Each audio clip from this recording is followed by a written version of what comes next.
work hard should be paid reasonably.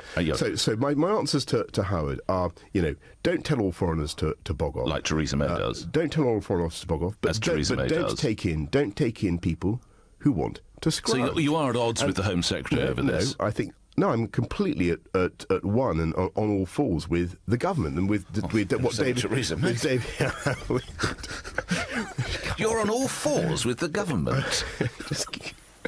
I'm at one with David Cameron and the government on what they're saying now about welfare. And the key thing, I think, for most fair-minded people, is that you shouldn't let people come in if they are going to leech, bludge, scrounge off the state.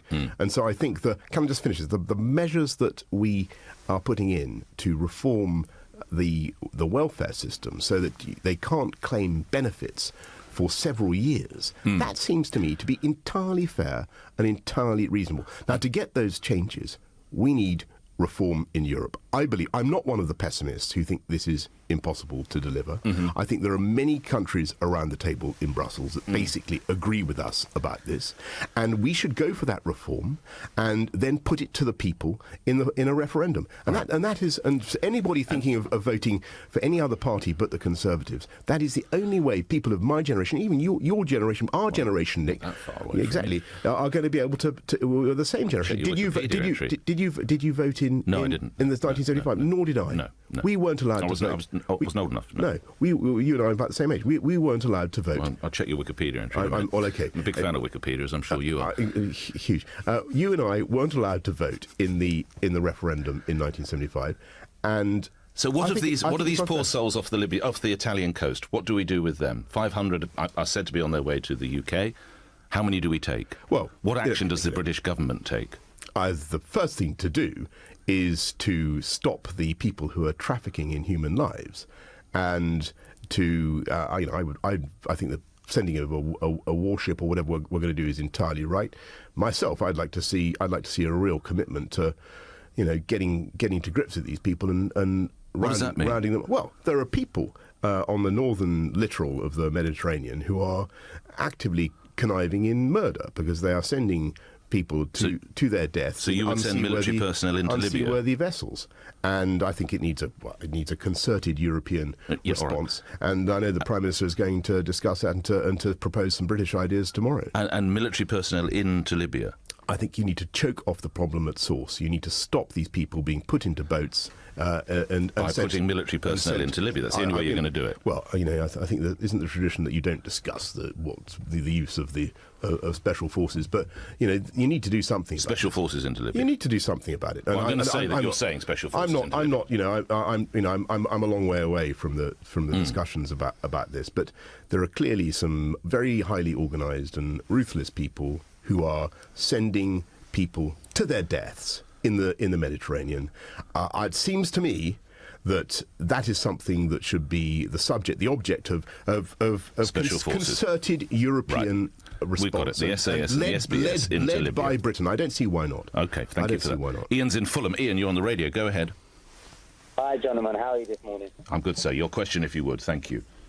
I just wanted to ask Boris. Boris, why do you think it's right to spend $100 billion or more on a nuclear weapons system that's never going to be used and is illegal under international law? You're talking about Trident, I assume, are you, Ian? Right. Yeah. Trident, yes. Why spend all this money on something that's illegal and can't be used? Hang on the line, Ian. Let's see what Mr. Johnson has to say. Well, Ian, it is a very difficult one, and I can see the argument that you make. I think over the next few years, there's no question that Trident will occupy more and more as a proportion of the UK's defence budget, whilst our armed forces, the British Army, goes down to about 90,000 or so, and I can see that argument. And I think the best answer I can give you, Ian, is that if we denuded ourselves of Trident, we really would be opening up the UK, the British government, to nuclear blackmail in a world that is ever more uncertain, and we cannot predict how events will turn out in the next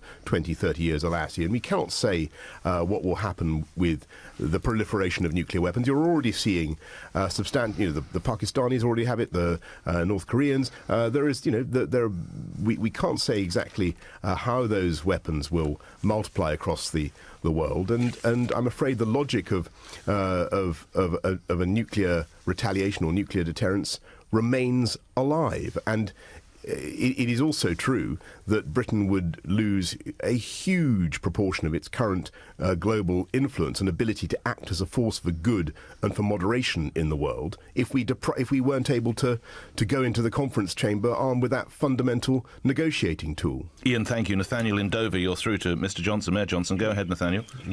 Oh, good morning, guys. Hope you're doing well. Yes, how are you? Just a question about the recent policy, what's in the manifesto of the Conservatives about extending the right to buy to housing associations. Yes, it directly affects me because I live in a housing association, and I will actually take up on the offer because it's my only way of getting on the housing ladder. Right.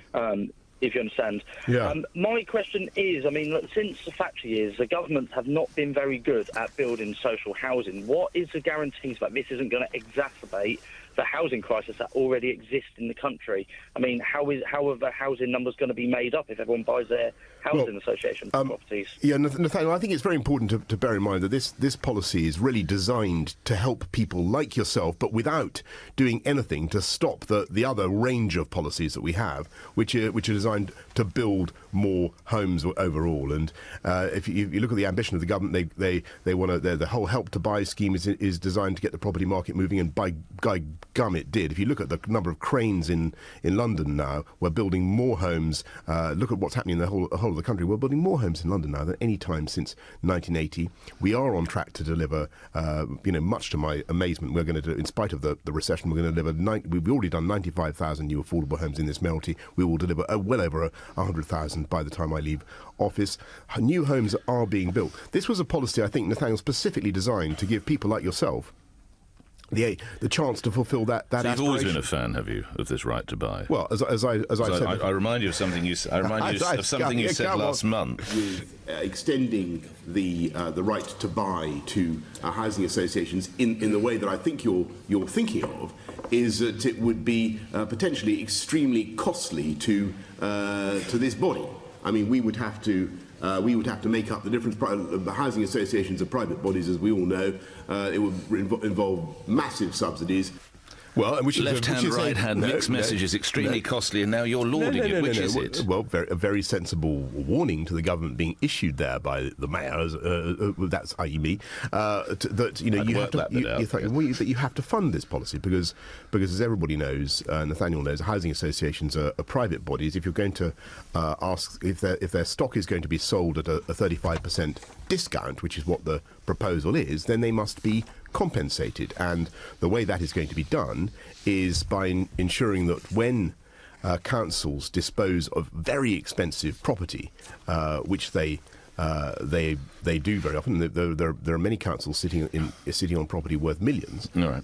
Then that money is used to compensate the housing associations. Now, I can perfectly understand that is not always going to be popular with councils. Right. But don't forget that already in London, I think people don't remember this. Already in London, 30% of the housing stock in central London is already social housing of one kind or another. There is some hugely expensive stuff here. You can build 10 new affordable homes for the sale of one council property of that We're coming to a last minute. We have to be fairly tight on time. But I know we can only do half an hour for various election reasons. So my last question is, if it is true as is being reported that the Conservative chairman Grant Shapps has been editing huge swathes of his Wikipedia page to make himself look good at the expense of rival Conservatives, is he in some form of emotional trouble at the moment, Grant Shapps? Well, I think, Grant has said that the whole thing is a load of nonsense, and I think... Was that the same way it was nonsense that he had a second job whilst sitting as an MP? Completely trivial by comparison with the kind of stuff that we've been talking about throughout this programme, Nick. And, I think for most people who are wondering whether this election is going to mean more... That he has a problem with the truth as regards his second job. That's trivial. It is, I'm afraid... That was only last month. I said it was trivial by comparison with... That he has a problem with the truth? More free childcare, cuts in inheritance tax. Grant has said it's untrue. And yes, I regret that, but his second job, which he said he denied over firmly, whatever that means, on LBC. Well... Then he had to admit that it was right. So now we hear this denial. Suppose he's denied it over firmly again. What does that say about Grant Shapps?